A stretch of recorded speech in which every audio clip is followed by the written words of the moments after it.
فقیری آمده گفت ای عمر به خاطر خدا برای من یک خرما بدی. عمر رضی الله گریه کرد گفت به خاطر خدا خرما نمیدی. این فقیر گفت تو به خاطر خدا خرما نمیدی؟ گفت نه نمیدیم. من به خاطر خدا جانم را میدیم. خرما چی دارد؟ کجا شد حرمت این همه علم این همه عزت اسلام کجا شد؟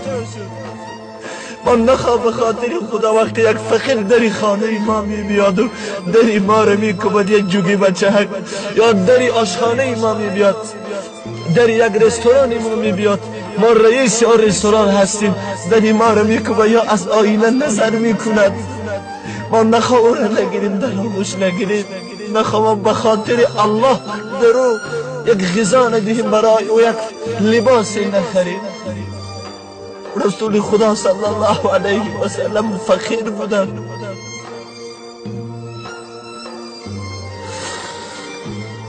ابوبکر صدیق رضی الله عنه وقتی که می گفتن ای ابوبکر به خاطر خدا برای ما یک چیز بدی، کاش می گفت ابوبکر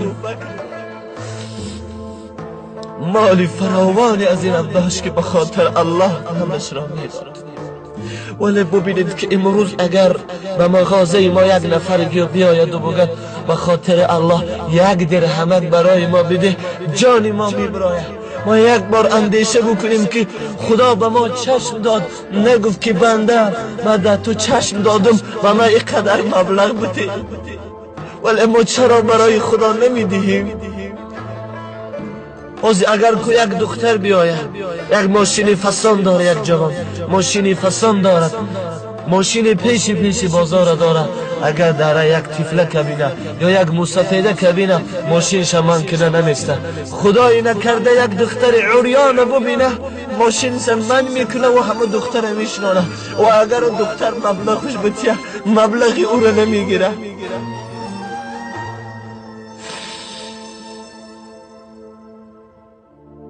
چرا عمر رضی الله این گونه نبودن؟